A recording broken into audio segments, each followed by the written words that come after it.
Qual é a natureza jurídica? Isso aqui, ó, merece destaque demais. Quando a gente fala em natureza jurídica, eu quero que a gente entenda uma primeira informação muito importante. Observação. Declaração Universal, a DUDH, não é tratado. Se não é um tratado internacional, Augusto, o que é a Declaração Universal dos Direitos Humanos? Vamos lá.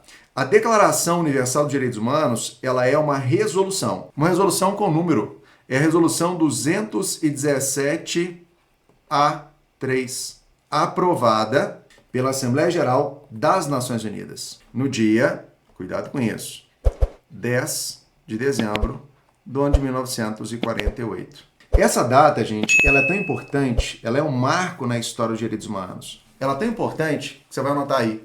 Ela é hoje considerada, e é nela que nós comemoramos o Dia Internacional, o Dia Mundial dos Direitos Humanos. Olha o peso que tem. Exatamente pela marca, pelo destaque e pela relevância da Declaração Universal. Mas entenda, a Declaração Universal não é um tratado internacional, é uma resolução. Essa resolução ela é aprovada no dia 10 de dezembro de 48, no pós-Segunda Guerra Mundial, em uma sessão especial na França. É por isso que você vai notar uma outra informação importante. É possível que o enunciado de uma questão bem elaborada diga assim, Segunda Declaração de Paris. Se falar Segunda Declaração de Paris, é a mesma coisa que dizer Segunda Declaração Universal. Eu quero te chamar a atenção para dizer Declaração Universal dos Direitos Humanos é a mesma coisa, então, que dizer Declaração de Paris. Mas também é a mesma coisa que dizer Resolução 217A3 das Nações Unidas. Então, cuidado. Se o enunciado de prova não falar DUDH e colocar a Resolução 217, você fala assim, absurdo, eu tenho que ficar sabendo agora número de resolução da ONU. Não, você precisa saber porque é a Declaração Universal dos Direitos Humanos. Por que eu tenho que saber que é uma resolução e não um tratado internacional? Porque a pergunta de prova vai ser a seguinte, a Declaração Universal, ela é vinculante? Porque quando a gente fala em natureza jurídica, basicamente você tem que ser capaz de responder apenas uma única coisa. Ela é ou não obrigatória? E aí nós temos duas respostas. A primeira resposta, então, atenção, não. Mas é possível a gente dizer assim, sim. Peraí, eu estou dizendo sim ou não a que pergunta. Declaração Universal é ou não obrigatória? Eu vou dizer não. E quando eu digo não, e qual vai ser a fundamentação que eu vou utilizar? É muito simples. Eu vou dizer não. Por quê? Porque a Declaração Universal não é tratado internacional de direitos humanos. Simples. Que a Declaração Universal, ela é uma mera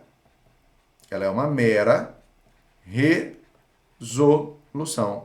E sendo uma resolução da ONU, ela é uma recomendação.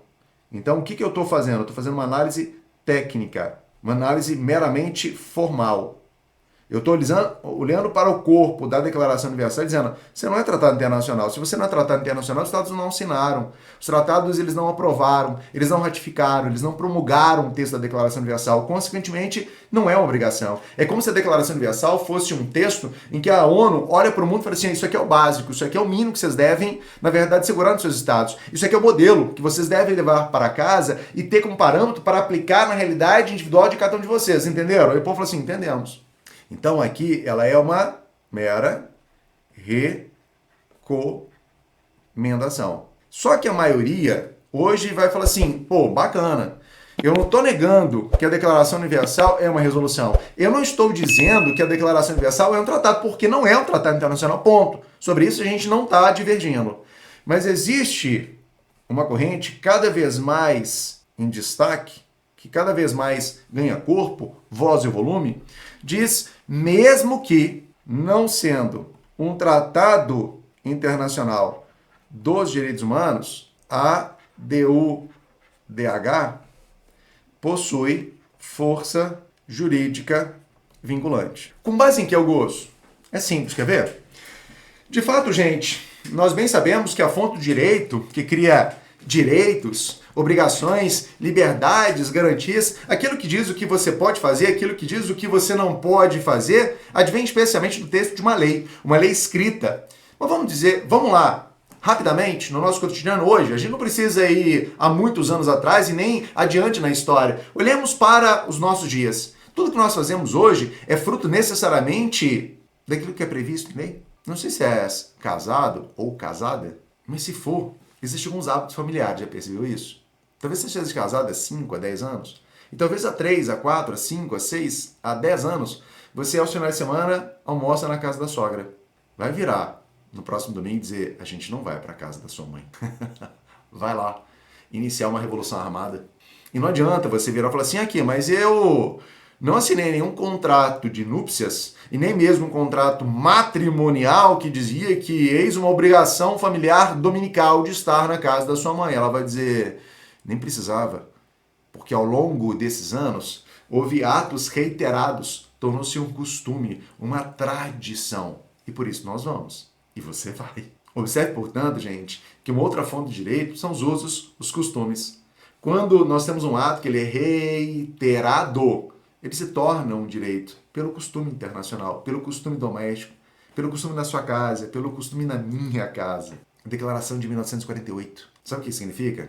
Que ao longo desses anos, dessas décadas, nós começamos a pegar sentenças de tribunais brasileiros, sentenças de tribunais internacionais, sentenças de tribunais de estados estrangeiros. Nós percebemos que os magistrados, quando julgam, sempre fundamentam a sua decisão com base na Declaração Universal.